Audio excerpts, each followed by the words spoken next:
Hello बच्चों, physics classes में आपका स्वागत है। आज हम इलेक्ट्रिकल सर्किट में प्रयोग होने वाले कुछ इंस्ट्रूमेंट, अवयव या एलिमेंट जो सर्किट में कैसे दिखाए जाते हैं, जिनको प्रतीक चिन्ह कहते हैं। तो ये देखें, विद्युत सेल। आपको पता है कि सेल में दो टर्मिनल होते हैं, एक पॉजिटिव इलेक्ट्रोड और दूसरा नेगेटिव इलेक्ट्रोड। तो ये दिखाया जाता है, पॉजिटिव बड़ा करके दिखाया जाता है और नेगेटिव छोटे टर्मिनल को दिखाया जाता है। और वैद्युत सेल है क्या?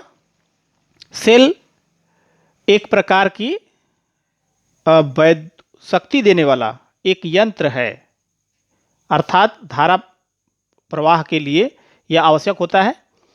तो इसमें रासायनिक ऊर्जा, या कह सकते हैं कि रासायनिक ऊर्जा का जो परिवर्तन है, chemical energy changes into electrical energy, और इस तरह से विद्युत सेल काम करता है। सेल के कॉम्बिनेशन को बैटरी कहते हैं। अगर एक सिंगल है तो सेल है, और अगर कई है तो बैटरी है। तो सेलों के संयोजन को बैटरी कहते हैं। तो बैटरी में हम दो या दो से अधिक को दिखाएंगे।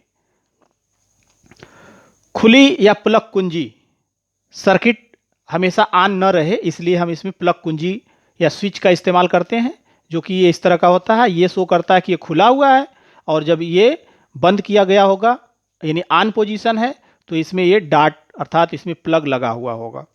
तार संधि मतलब तार जोड़ा गया है। तो जैसे ये कोई तार जा रहा है, दूसरे तार को यहाँ पर अपने जोड़ा है, तो ये टी के शेप का बन गया। तो इसको जो है तार का यहाँ पर ये जंक्शन है, संधि है। बिना संधि के तार क्रॉसिंग, ये देख रहे होंगे, ये टेढ़ा दिखाया गया है। तो दो तार एक दूसरे के ऊपर से चले गए हैं, लेकिन दोनों तार एक दूसरे को टच नहीं कर रहे हैं। विद्युत बल्ब, अगर सर्किट में सिंबल आता है तो हम इस तरह से दिखाएंगे, और अगर जलता हुआ बल्ब है तो उससे येलो लाइट करके दिखा दिया जाता है, लेकिन ज़्यादातर सिंबल में हम लोग इसका प्रयोग करते हैं। प्रतिरोधक रेजिस्टेंस, रेजिस्टेंस को हम ऐसे दिखाते हैं सिंबल में, जिगजैग। परिवर्ती प्रतिरोधक अथवा धारा नियंत्रित, परिवर्ती मतलब कि वेरिएबल रेजिस्टेंस। तो ये देखिए, ये एरो शो करता है कि इसको हम चेंज कर सकते हैं। और यह धारा नियंत्रक रिहास्टेट, आपको फिगर आज दिखाता हूं। तो ये जो है, इसको सिंबल दिखाया जाता है ऐसे भी। तो इन दोनों तरीकों से हम वेरिएबल रेजिस्टेंस को दिखाते हैं। अमीटर, अमीटर जो धारा मापने के काम आता है।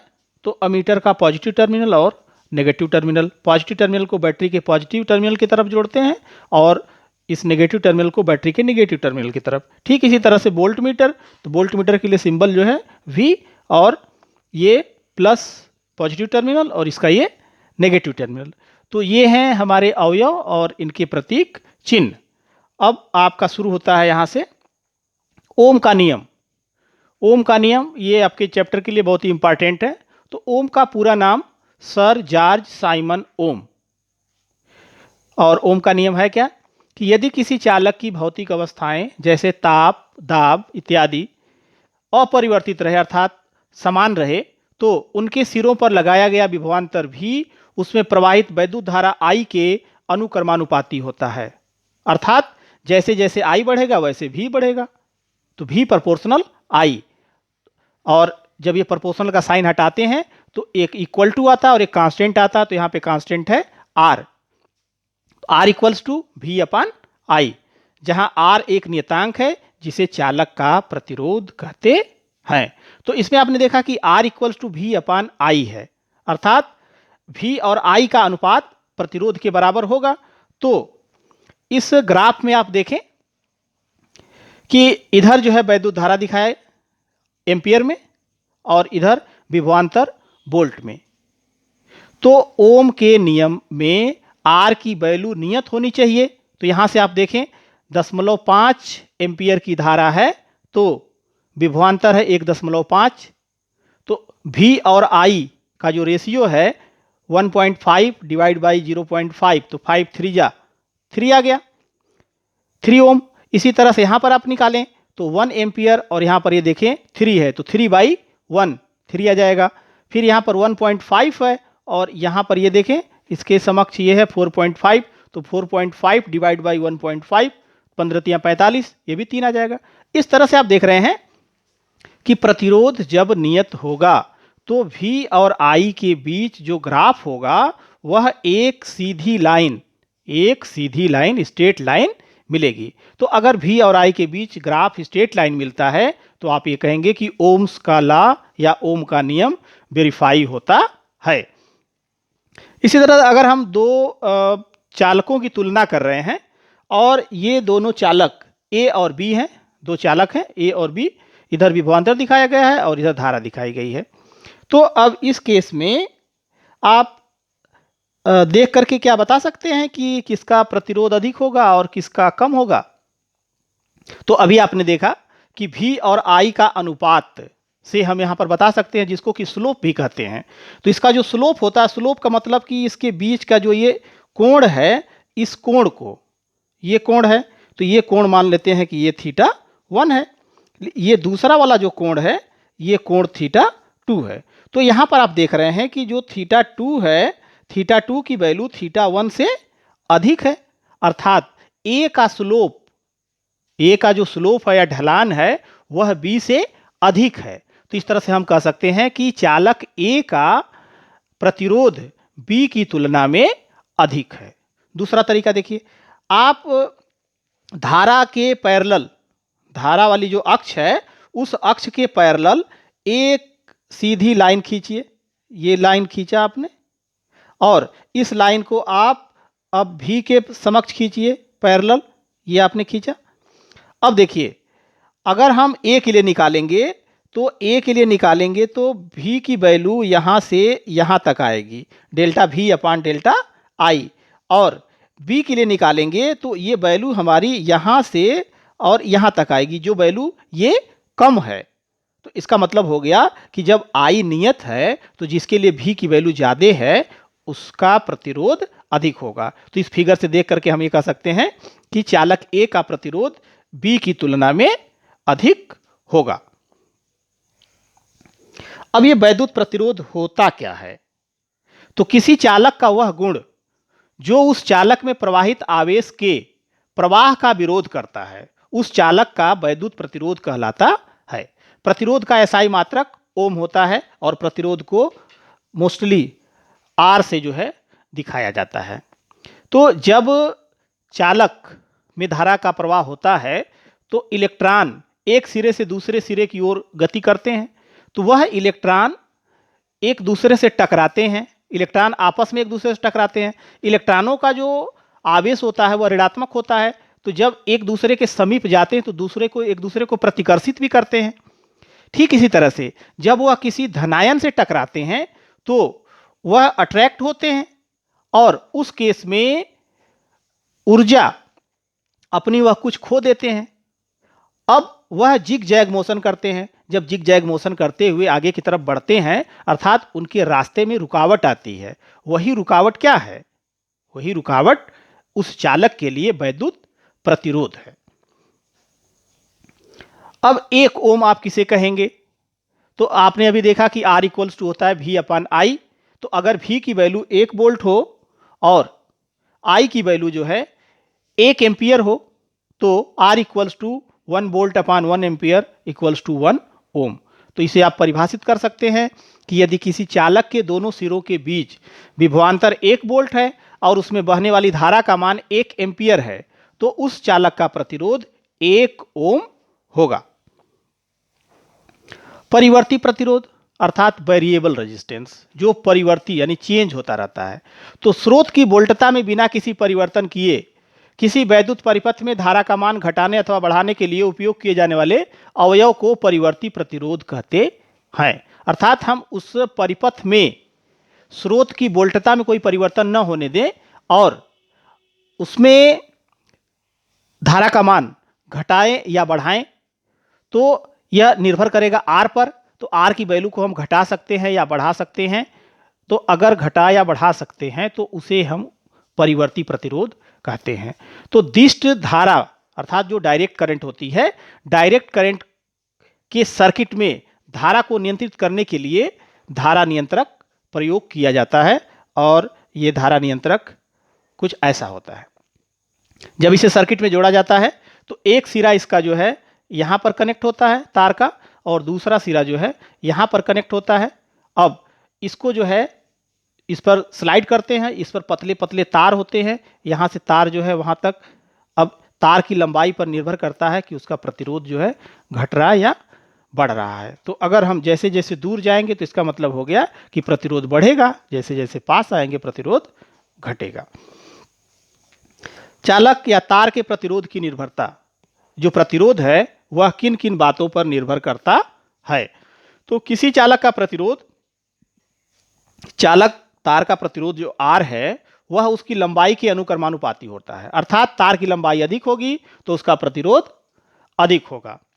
चालक तार का प्रतिरोध तार के अनुप्रस्थ काट के क्षेत्रफल के व्युत्क्रमानुपाती होता है, अर्थात R प्रोपोर्शनल 1/A।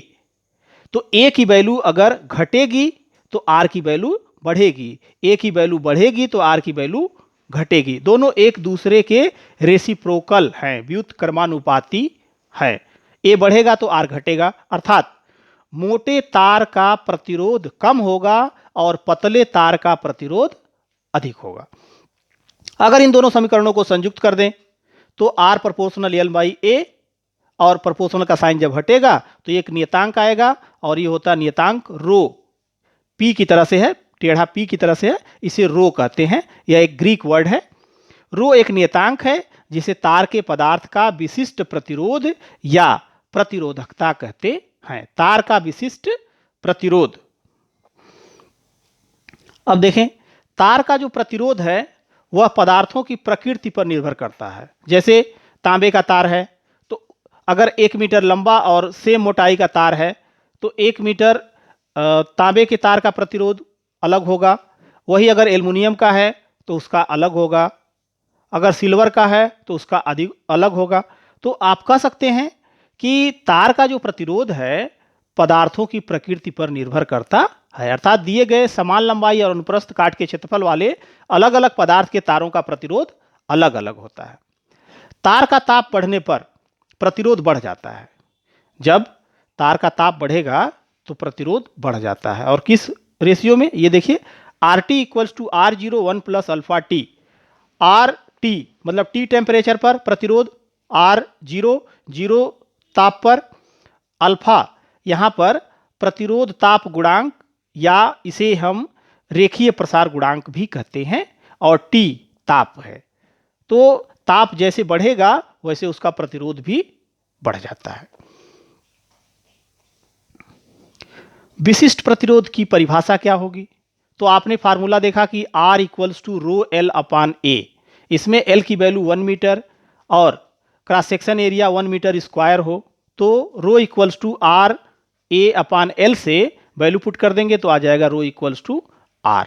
अर्थात किसी तार का विशिष्ट प्रतिरोध उस पदार्थ के 1 मीटर लंबे तथा 1 वर्ग मीटर अनुप्रस्थ काट क्षेत्रफल वाले तार के प्रतिरोध के बराबर होता है। अर्थात अगर हम कोई भी ऐसा क्यूब के आकार का तार ले लें जिसकी लंबाई चौड़ाई मोटाई 1 मीटर है, तो उसके सिरों में अगर जो क्रॉस सेक्शन एरिया क्षेत्रफल होगा, उसका अनुप्रस्थ काट का क्षेत्रफल, उसके लंबवत अगर धारा का प्रवाह होता है तो उसका प्रतिरोध जो होगा वह उसके विशिष्ट प्रतिरोध के बराबर होगा।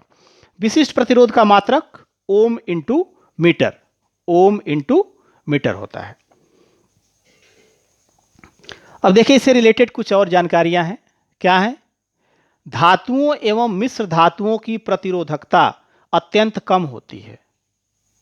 धातुओं एवं मिश्र धातुओं की प्रतिरोधकता अत्यंत कम होती है।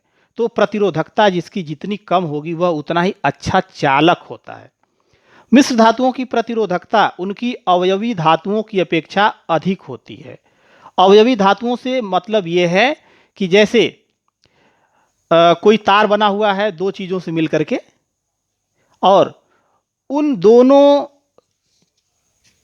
तत्वों का या दोनों धातुओं का जो प्रतिरोधकता है उसकी प्रतिरोधकता और मिलाने के बाद जो बनेगा उसकी प्रतिरोधकता अलग अलग होगी। मिश्र धातुओं का उच्च ताप पर शीघ्र ही दहन नहीं होता। मिश्र धातुओं का उच्च ताप पर शीघ्र मतलब तुरंत वो जलते नहीं है, इसलिए हीटर इलेक्ट्रिक प्रेस, टोस्टर आदि के जो फिलामेंट हैं, इनको बनाने में मिश्र धातुओं का प्रयोग किया जाता है। भौतिक विज्ञान प्रयोगशाला में भी मिश्र धातुओं वाले तार प्रयोग में लाए जाते हैं, जैसे नाइक्रोम, कांस्टेंटम, मैंगनीन, यूरेका, ये सब कई तारों को मिला करके, जैसे ये नाइक्रोम है, निकिल और क्रोमियम को मिला के बनाया गया है। तो अब निकिल और क्रोमियम की जो प्रतिरोधकता है, अब नाइक्रोम की जो प्रतिरोधकता होगी, तो यहाँ क्या था कि मिश्र धातुओं की प्रतिरोधकता उनकी अवयवी धातुओं की अपेक्षा अधिक होती है। तो निकिल और क्रोमियम के तुलना में नाइक्रोम की जो प्रतिरोधकता होगी वह अधिक होगी। जिस पदार्थ का विशिष्ट प्रतिरोध जितना कम होगा वह उतना ही अच्छा चालक होगा। सिल्वर या चांदी जो है विद्युत का सबसे अच्छा चालक होता है। सिल्वर जो है विद्युत का सबसे अच्छा चालक होता है।